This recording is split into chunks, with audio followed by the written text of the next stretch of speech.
This is the Aftermarket Radio Network. Hey everybody, welcome. Carm Capriato, Remarkable Results Radio, 10 years in and still going strong, especially going strong with my guest here today, Jay Goninan. But before we get into all of that, I want to remind everybody that October is Breaks for Breasts month, breaksforbreasts.com. We are a huge supporter of that. Every independent shop that I know of in America should be part of this thing to help generate the incredible money, $2 million year to date toward the breast cancer vaccine. Just go to my website, type in Breaks for Breasts, listen to the episode we did about a month ago. You'll be blown away by some of the stuff they talk about. And I think you'll get a nice, warm feeling in your heart and you'll get involved in that. Hey, we couldn't do this if it wasn't for our great partners. More than 16% of light-duty vehicles on the road are EV and hybrid. Is your shop ready to safely and properly service them? Get your shop trained and equipped to service hybrid and EV vehicles with NAPA Autotech's innovative EV-ready Level 1 high-voltage awareness and maintenance training. Hey, for over 30 years, NAPA Trax has made selecting the right shop management system easy by offering the best, most comprehensive SMS in the industry. We'll prove to you that Trax is the single best shop management system in the business. Find NAPA Trax on the web at NAPATRACS.com. Hey, Jay Goninan is here from Wrenchway. Hey, Jay. Hi, Carm. How are you? I'm great. It's been a while that you've been on, and I have been following Wrenchway ever since you created it, wrenchway.com. It's the kind of community where you bring shops and schools and technicians together. What was your brilliant thought way back when this started? I don't know if it was brilliant. It's been an evolution. I think even from the last time I was on the show, we had started off as a recruiting firm named Find a Wrench. And over time, I think that company grew really, really fast. And the problem that we had was that there aren't enough people to fill all the open roles, right? So even with a professional recruiting team, my background was all on the industry side growing up in a shop, but we had a really, really good team, have a really, really good team. We kind of went back to the thought process of when I was a kid, my dad he taught me that it was a cardinal sin to take a technician from your neighboring shop, and kind of all of those rules went out the window when everybody got desperate. And here I was starting a business around that, kind of going against my dad's advice. And so as we were growing it, we wanted to kind of figure out maybe a different way to go about this, and maybe not such a duct tape fashion, if you will, more so how do we fix this foundationally? And so in 2020, I took on a business partner, Mark Wilson, who is a brilliant, brilliant guy, really has that technology side, which I don't. And he's a CPA by trade, so he likes doing the accounting stuff that I don't like to do. And so we launched that as a job board piece. And really what we wanted to do was give the technician the ability to do their due diligence on a shop and really understand everything about it in a way that Zillow does for housing, right? Where you can go on to Zillow and really kind of dive into the square footage and all of the details about the house. We wanted to do the same thing for technicians. So we launched that in 2020. And as we were building it, we really, I think, landed home with our purpose, which ultimately ended up to be to improve, promote and improve technician careers. And as we did that, we wanted to really dive in deeper on a lot of things. So one of the things that we started to really understand was that the schools weren't getting enough support. So I know you've done a lot of great work with schools, but with the high schools and post-secondary schools, some of them are struggling with budget. Some of them are struggling with enrollment. Some of them are struggling with all kinds of different things, right? So we thought, what better way to get involved with these programs than to streamline the communication between schools and shops? So we launched School Assist, which is a part of Wrenchway. We teamed up with ASE last year on that. So we co-brand that. And really, that is just meant to, if that school needs a donation, or if they need somebody to come speak to their class, or they need a shop tour, whatever it is that the school needs, we streamline that communication out to a shop. And so the evolution as a whole has really been purpose-driven in trying to get our industry into a better place. And we've got a lot of really cool stories now over the years of shops that have really gone out of their way to help these schools. And I think if you look at this from a macro level, you can see that obviously there is a shortage of technicians. We hear about it all the time, but we got to get more in. We've got to be able to keep the ones we do get in the industry. And as a whole, I think we've got a lot of work to do there. I think we've all realized that we have to put some of our energy down to the school level. And we have to invest in high school and in college. And as independents, if you've not knocked on a door, visited, spoken to, brought on an apprentice, on and on and on, and hired one of the students for the 2 years they're in school, shame on you. I'm sorry. That's just plain and simple because I've seen it work, Jay. And I've got friends who were just telling me the other day, was over the house, and he says, hey, Carm, you remember the guy I hired from ECC? That's the college. Yes. I made him an offer, and he's fallen in love with diesel, Carm. He's fallen in love with diesel, and I don't do diesel, and I'm going to lose him. But he knows he's got a standing invite. Point is that he invested, fell in love with, taught him, and he's developed a long-term relationship. Point of it is that he got involved in school. It changed his business. It changed this individual's career. We're going to be in such a tough way down the road, as you say, if we don't invest in our young people. Anyway, there's another reason you're here. Thank you for the global look at where Wrenchway is. But every year you do a survey. And boy, when I looked at this year's survey, I says, I've got to have Jay come on. I got to have him talk about this. And 4,700 people responded to the survey, meaning it's got a ton of value. And we're going to talk about some of the key components that came from this.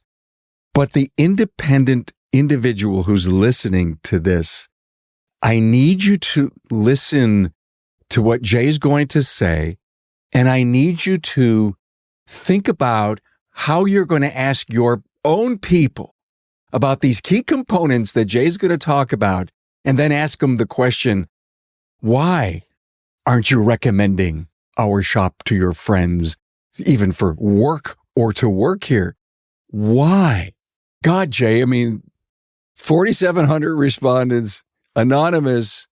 43% of the respondents were technicians or specialists, I like to call them. 62% was at their job for over 21 years. Wow.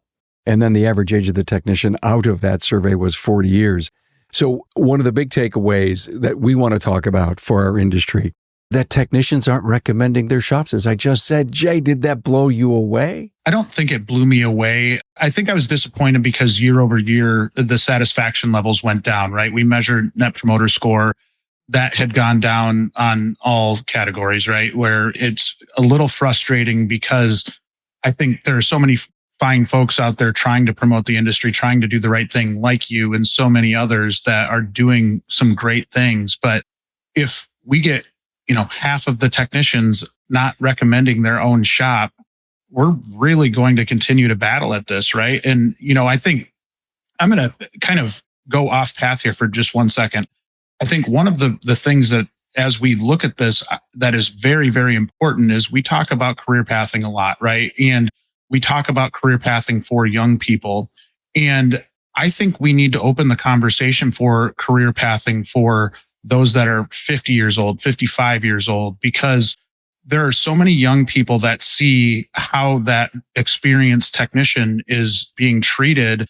And if it's not very good, which in a lot of cases, we do tend to kind of use them up and spit them out when we're done with them, they look at that and say, okay, am I really going to stick in the shop for 35, 40 years and really enjoy this? Or are there going to be other opportunities? And so as we look at this as a problem, when kind of going back to that stat where, half of technicians aren't recommending their own shop, we've got to figure out how we get that turned around, right? And how we get that more experienced crowd speaking positively about this industry. And I'm sure you've talked about this many times, but if you go onto social media and you look at some of the Facebook groups or you look at Reddit chats and you look at different types of commentary going on through social channels, it's primarily negative, right? And granted, I think the negative are going to speak up more than the people that are having really good positive experiences. And there are a lot of technicians that are really good at their jobs and really love their jobs,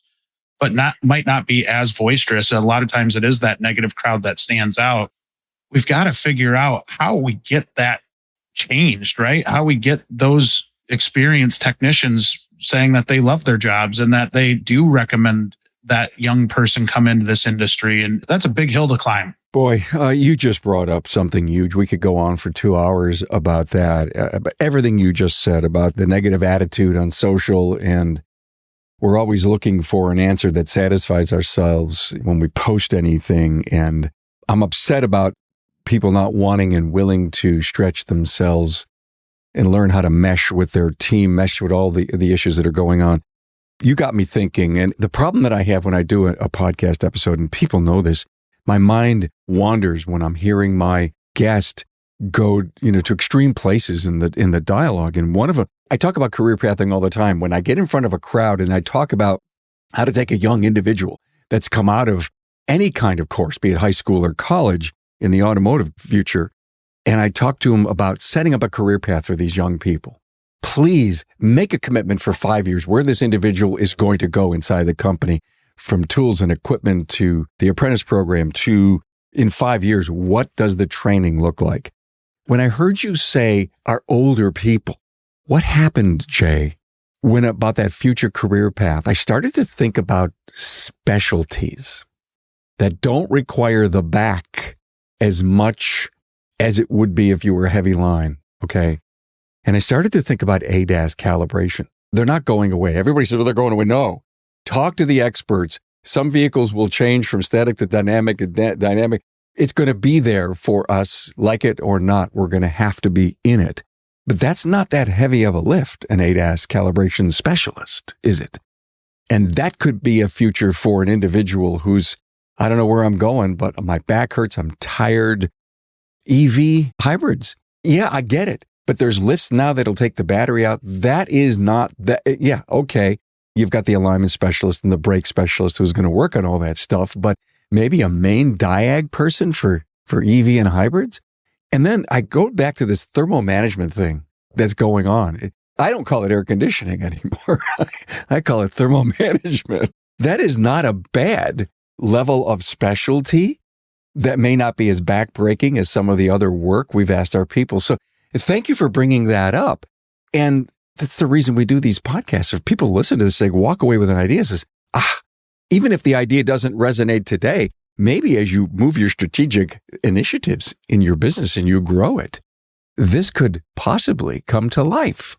You had sent your thoughts on the specialists out to me and to several others or a lot of people.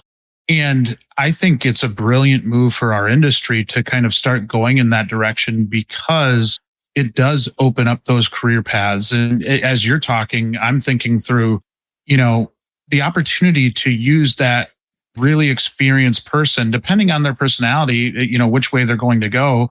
But if you're struggling to get people, it might be hard to take that person off of being a straight producer. But how great would it be if you do install that in-house trainer that is in charge of getting these young people up to speed, and then you get more young people in the shop, and you have some ability to be able to have quality control because you've got somebody overseeing them and maybe even making themselves a multiplier.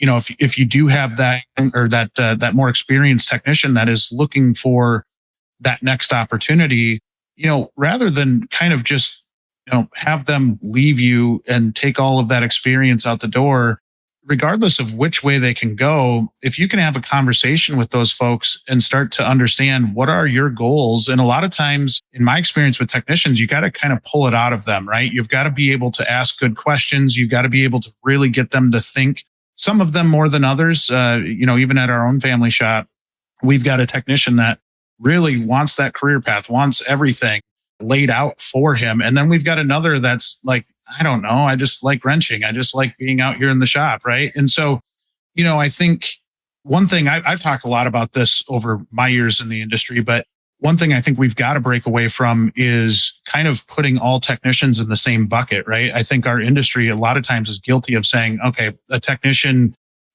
they all have the same interests. They all have the same family life. It's not true, right? They're mechanics. And I think the more respect we give them in that sense, that, something like scheduling, right? That was something that came up in the survey as well, is that being able to be flexible and have a culture where it's okay for your tech to go watch their kid's football game or soccer game or whatever it is and not catch flack for it. And I remember growing up in a shop, if you went and left to go to a doctor's appointment, you'd come back and, you'd get ribbed that, hey, part-timer, I was like gone for an hour.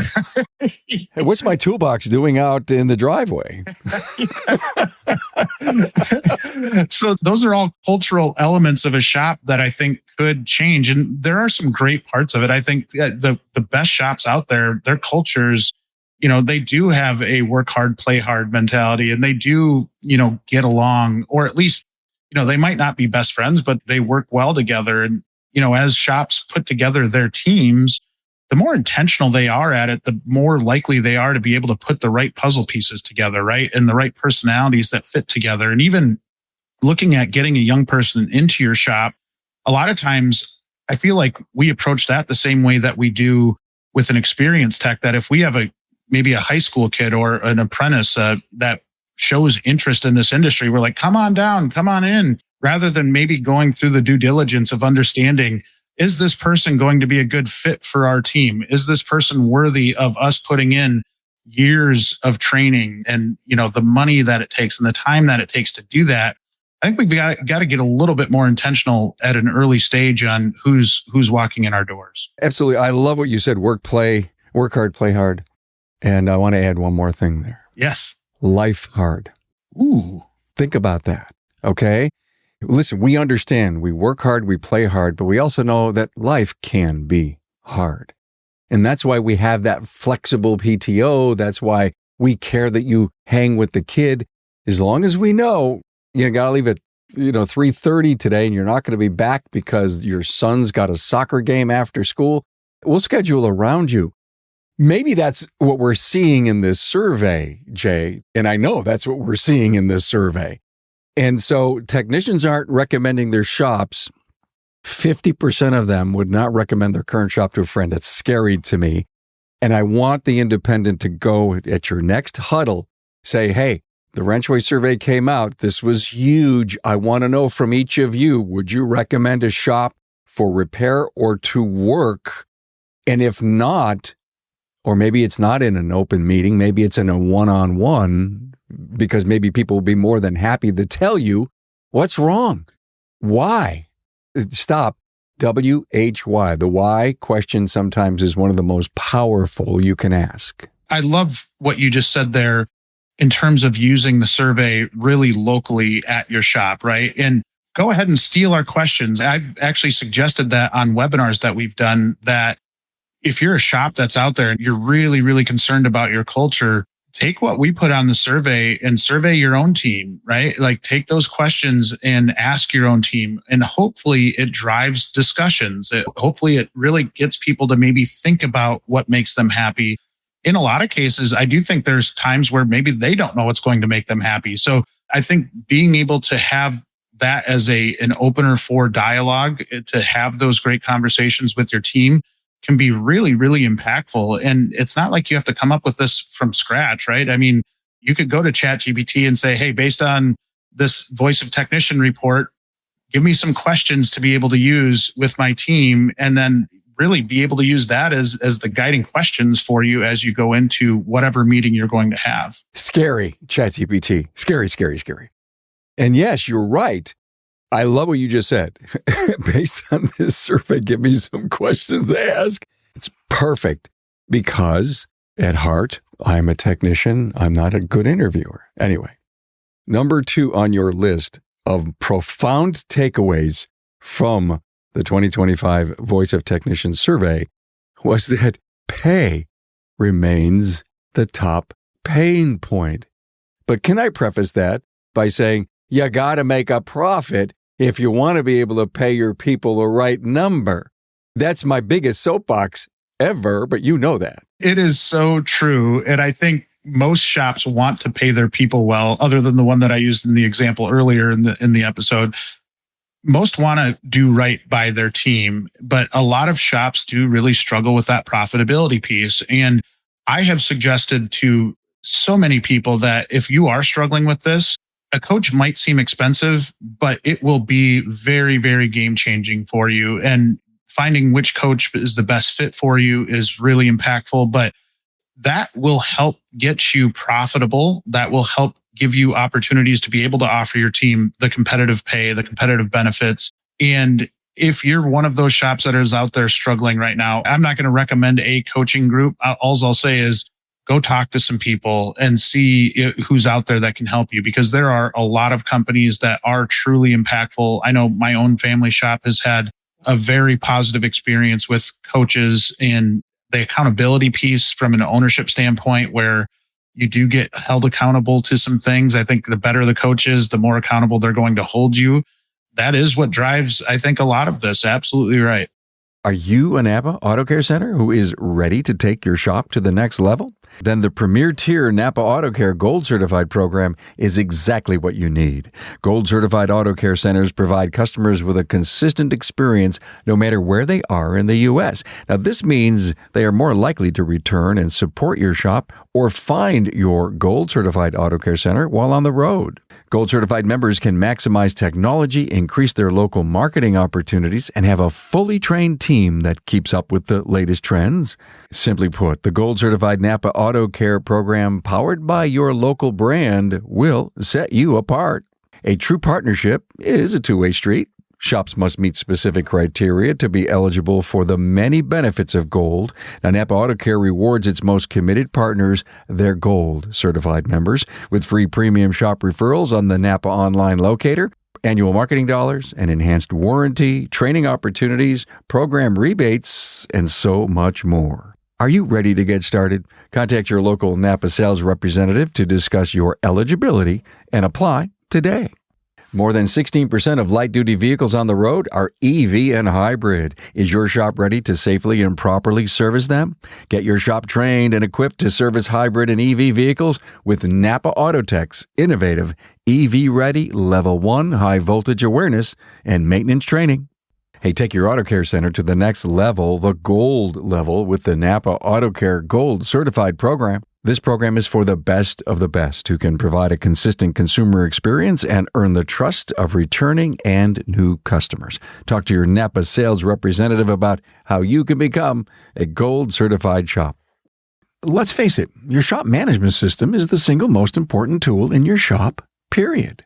NAPA Trax was built from the ground up to make your business more profitable and efficient. We provide an extensive set of tools to increase and track profitability in real time.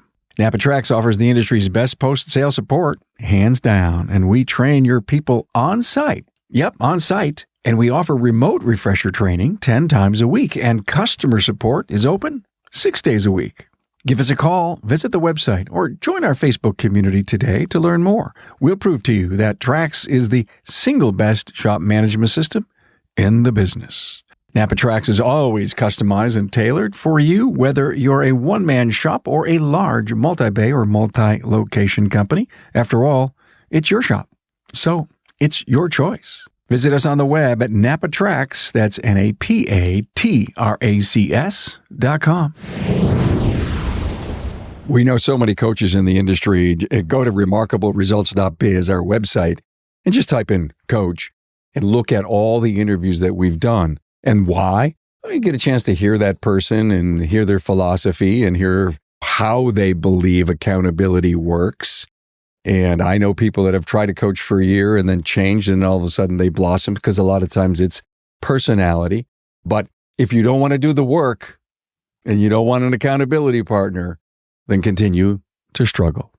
That's all I'm going to tell you. Couldn't agree more. And the one last thing I'll add there, Carm, is that one of the biggest impacts that a coach can have is that they see a lot of different businesses, and this is what they do in their day-to-day lives. And so just the power of being able to see multiple operations and what works and what doesn't, and the commonalities between the good shops and the bad shops, it can really, really help a lot of people out. Part of this question that makes me curious about that pay is the top pain point is about how it's structured, if there's bonuses, if it's salary plus.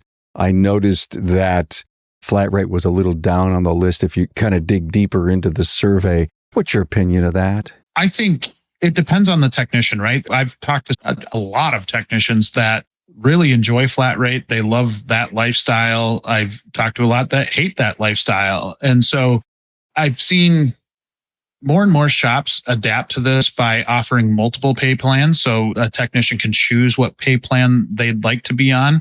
I think a lot of it comes down to the shop management and what they're comfortable with. For me personally, I do like having something with a floor so that people can pay their bills, that if the shop's not busy, that they still take home a paycheck, because I think if they don't, that's a really easy exit, right? If you're just strictly paying on flat rate and the shop gets slow, it's really hard for that person to take care of their family, right? So it's hard for them to justify staying there.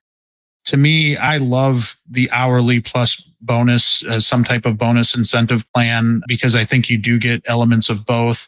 But at the end of the day, I think it comes down to what's the best fit for your shop. There's some people that are diehard flat rate. They're not going to change, and that's fair. And they just need to find the technicians that are comfortable living in that life. And really, there is a high side to it, right? Like with flat rate, there are technicians that make really, really good livings. So there are some benefits to each. I think being able to, the one thing I look at with flat rate, right, is there are times where they can't control the work that they put out. And so if maybe they have a weak service advisor, service writer, and they're struggling to bring in work because they're not doing a good job presenting the work to a customer, that has a negative impact on a technician and is out of their control. And for me, if I've got a high performer, I want them to have as much control as they can over their output. And so if they are struggling with that, that is one area where I would probably prefer the other. There's a lot of people that have a preferred way they'd love to get paid. I mean, it's just ingrained in them, just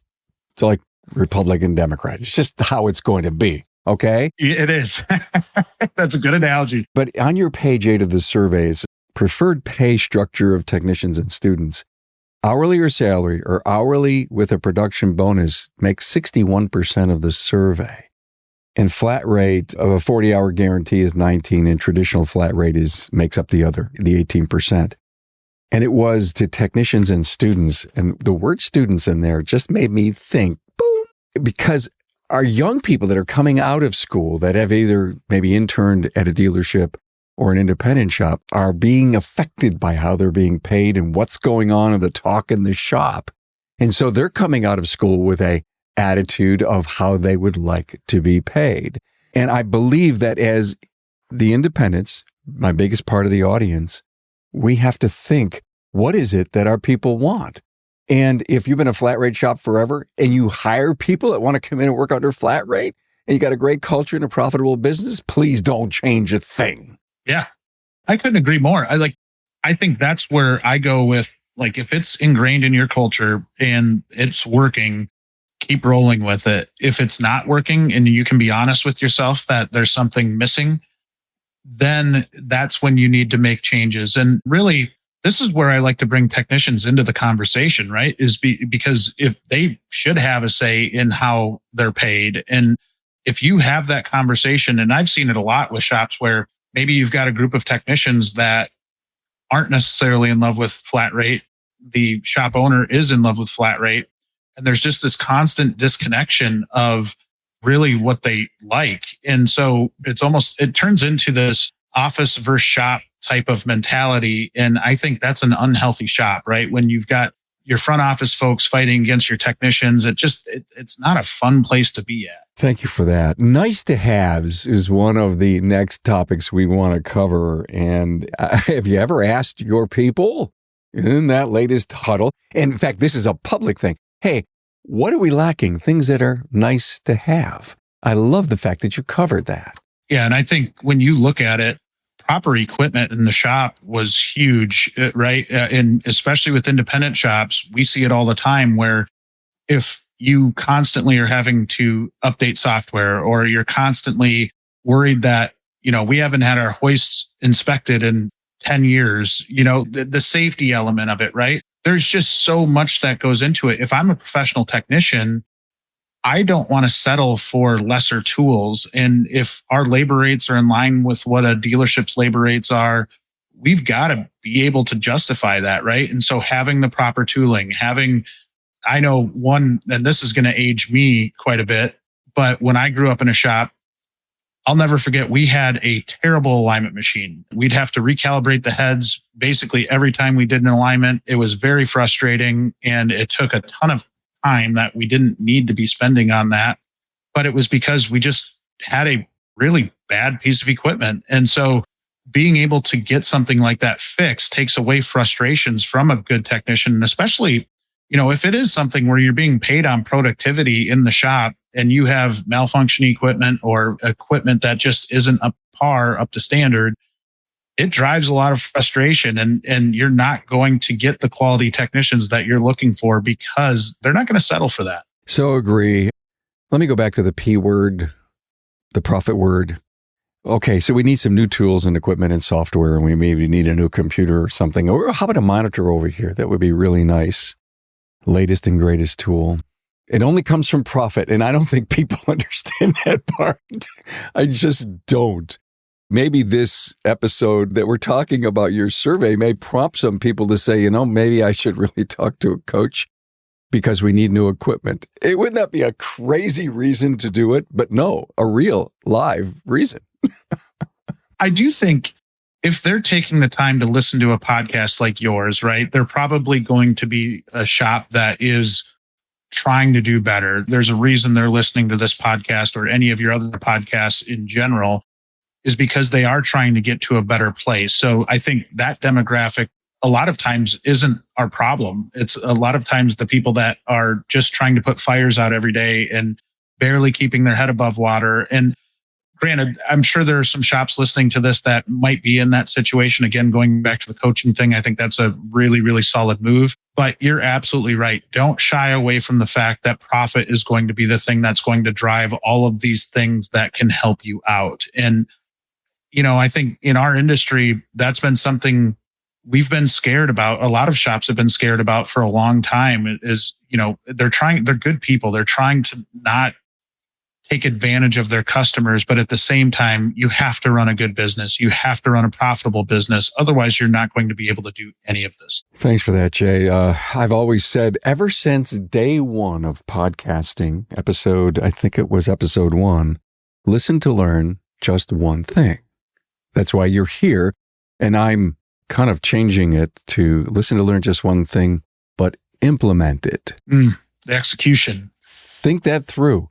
I learned this. This is great. But if you don't do anything with it, you've wasted the bandwidth. You've wasted your brain power to dream and think about how this could help you.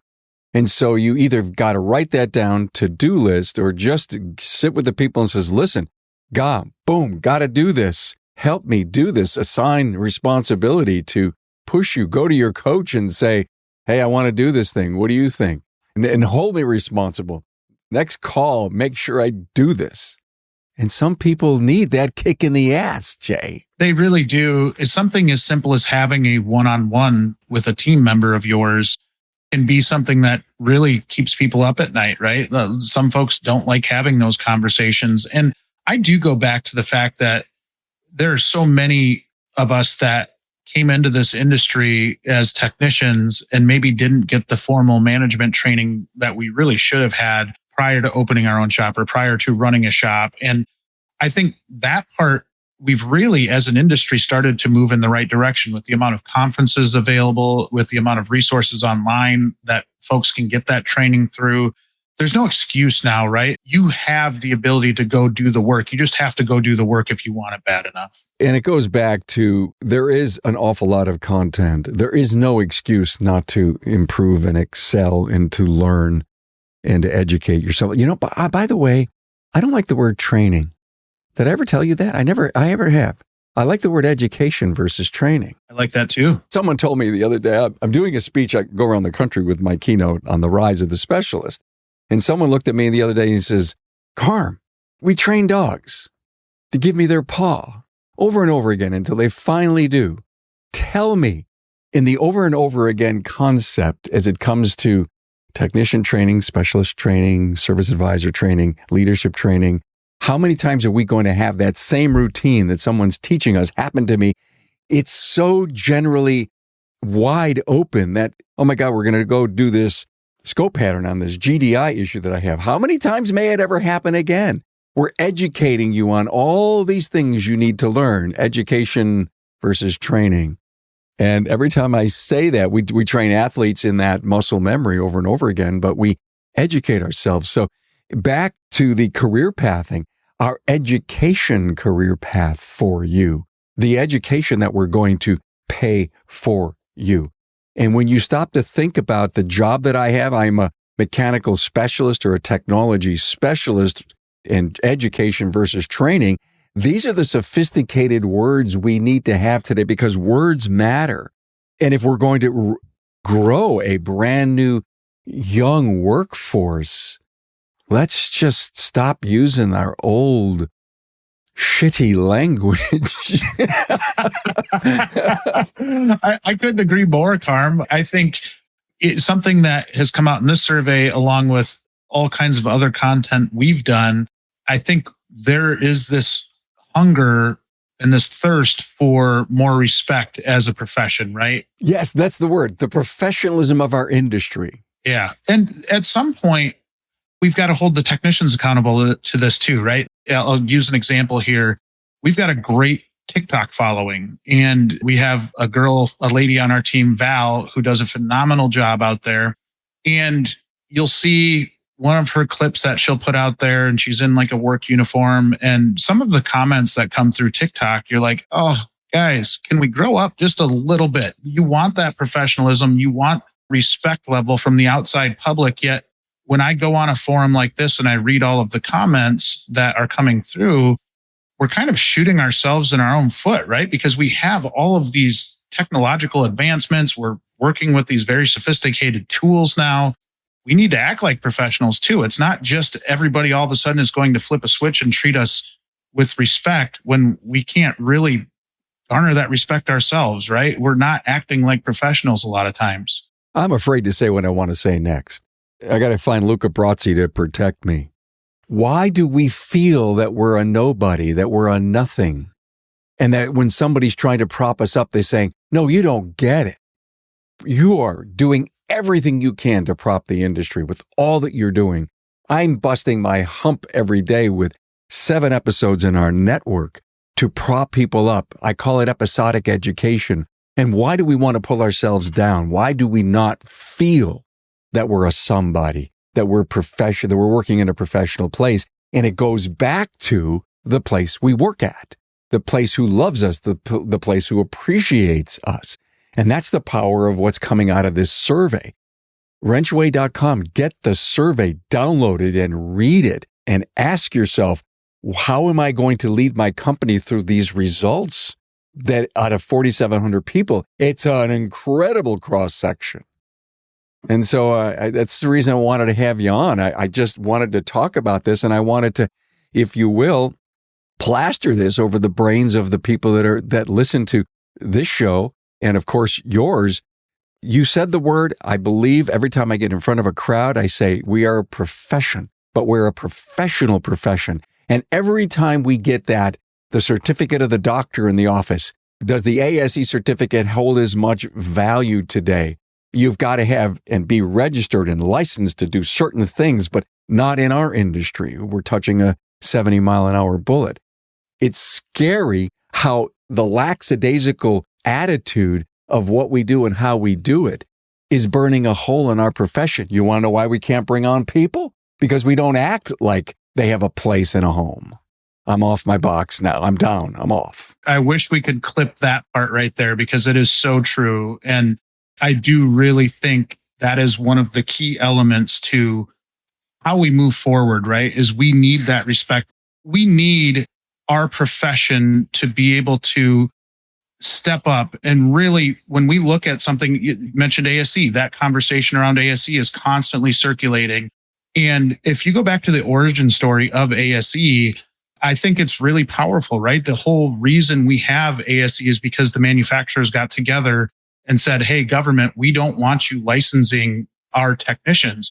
We've got to remember that a little bit, because it is crazy to me that it takes more licensing to be a hairstylist than it does a technician.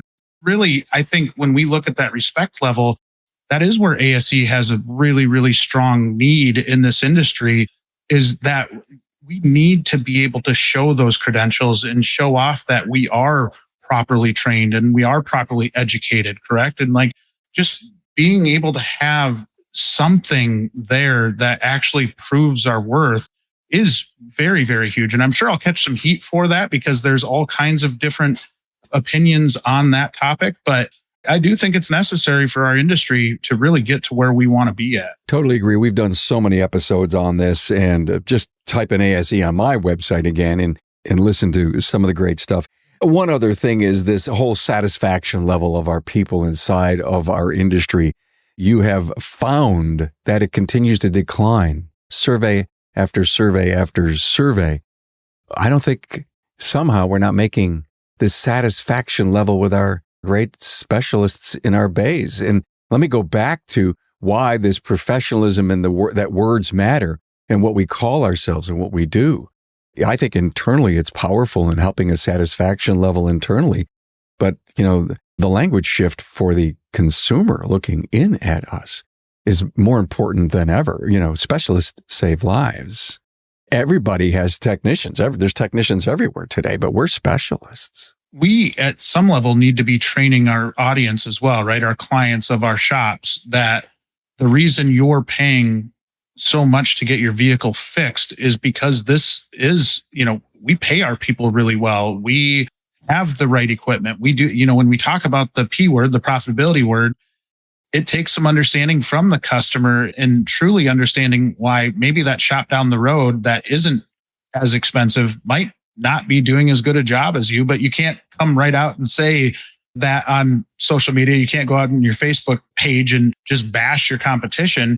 You have to be able to kind of explain, why are you so great? Why do you charge what you do charge, right? And really, I think when you talk about education, that education of the end user, of the consumer, is so important, because they have to have some understanding and some trust that you're acting in their best interest, right? And yes, you might not be the cheapest shop around, but you're doing it the right way and you're not cutting corners. Yeah, why is my alignment $3.99 and the guy down the road $99? Well, I think to your point about educating the consumer is, if we got a 1 degree problem on your forward-looking radar sensor, blah, blah, blah, here's what it's going to see at 1,000 feet down the road.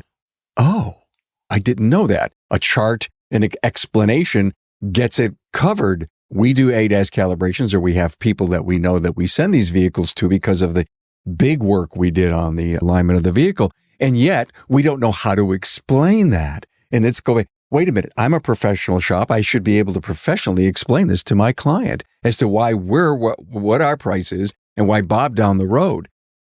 Wait a minute, with that break, I looked it up on YouTube. That was nothing. You charged me how much?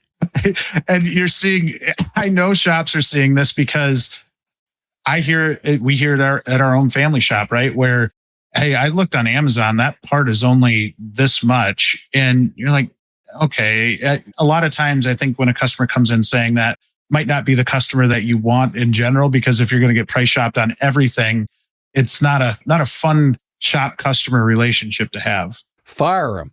Okay. Fire them. That's right. So what are we going to do, Jay? Let's summarize this up, and we could, again, talk for another 2 hours. But the next generations, they've got different expectations coming up.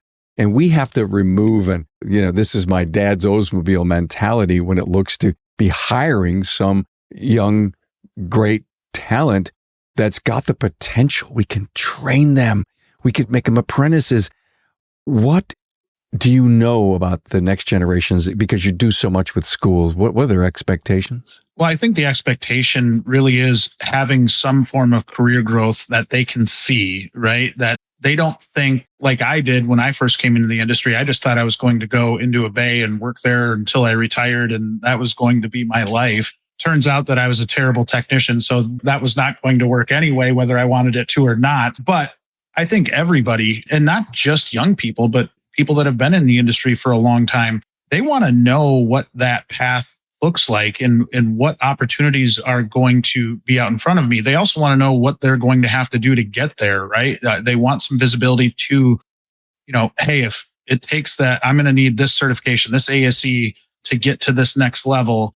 What are you going to do to help me get to that point? And I think in a lot of ways, the shop can't be the barrier for growth, right? And I think a lot of times maybe it scares shops when you have a young, ambitious technician come in the doors and they knock all the tests out right away. And if you had tied it to pay, all of a sudden you've got a young person that's being paid pretty significantly. And I think that's the wrong mentality, because if you have that person that comes in with the ambition and wants to go after that stuff, that's the type of person you want to pay, because they're showing the initiative to actually go out and get stuff done. And if they're showing that initiative to get up there and they are driven by money, which a lot of people are, right? You almost have to be, then you should reward that person. You should treat that person really well. And hopefully that translates into productivity in your shop as well. You just prompted me to tell a little mini story. Bear with me, everyone. When I'm doing my keynote speech, I talk about,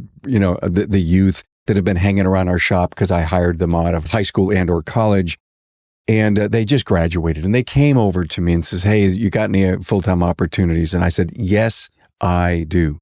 But how all of this started was mom and dad went to the club on one Friday night and their friend said, hey, so what's Johnny going to do? Well, he's going to Erie Community College and he's going to be a mechanic. And they go, oh, that's nice. Happens all the time, doesn't it? Think about it, right? A mechanic. So he comes to my shop upon graduation and I say, I want to hire you. Here's the pay. I think you're going to really like it from what you were doing, but I have a progression. Let me show you what you could be earning in the next couple of years. And let me design up this career path for you as we bring you on as a mechanical specialist. And you remember Bobby, who works in that corner bay with beautiful white ceiling and the LED lights and the 3 or 4 computer terminals and the laptop. He's wearing a white lab coat. You know him, our technologist or our technology specialist. You have the ability to be there someday. But we've got to come up with a 50-hour training program over the next 2 or 3 years. We're probably going to send you to a conference or two. You're willing to do all of that. It's all set up in the job description. It's all set up in the career path. Well, he graduates. He gets a job with me. Mom and dad are at the club that Friday night after he gets his job, and they say, so Johnny just graduated. What is he going to do? Be a mechanic? And mom says, no, he's going to be a mechanical specialist as he works his career toward being a technologist in the automotive field. And they go, oh, wow. Those are the kinds of stories I love to tell to people to get them a warm fuzzy about why we're so important and professional and significant. But we have a lazy way of, you want to, go and work in the bay. And we don't have any plans for people. Why accept the job as a young person today if there is no career path to both of our points? So spot on. And I think that relationship that you just talked about, the parent-child relationship, is so key. And I'll match your story with a separate story that I had individually, where we had this young technician. This wasn't at my family shop. This was at a different shop that I managed, that he loved working and just loved being in the shop. And I went to his tech school graduation and he was very productive right off the bat. Just an absolute rock star. And his parents, his dad was a farmer. His mother was an attorney. His grandmother was a very successful business person. Well, his dad was off in a different conversation. His mother and grandmother at graduation came over and started talking to me. And they said, just so you know, this is a short-term thing for him. He is going to be a tech for maybe a few years, and then he's going to go back to school. And do something different.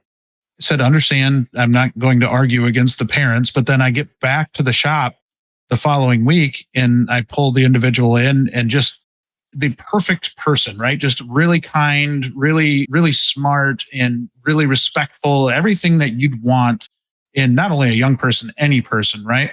And I said, your mother and your grandmother said that this is not the long-term thing for you. And I just want to make sure that we're on the same page. And as we kind of lay out training and everything like that, that will probably have somewhat of an impact on what we're able to do with you. And he goes, man, I just want to wrench. Like, I love doing this. And my parents and my grandparents, they want me to do something different, but this is truly what I want to do. And so their own family had this conflict of what his best interests were.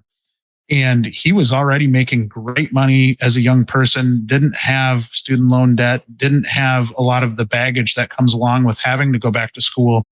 But he had this pressure from his family to pursue outside interests, right? To pursue things outside of our industry. And he stuck with it, and he battled against his family and just saying that this is what I love to do. This is what I want to do for the rest of my life. And I believe to this day, he's still in a shop. And probably doing well. Doing very well. Yeah, absolutely. For the amount of work he was putting out, he was doing really, really well back then. I can only imagine what he's doing now. I love to hear very well, really, really well. And those are great comments when it comes to what people can earn in our industry. But you got to have a profitable shop with a great culture, good team, commitment to continuing education.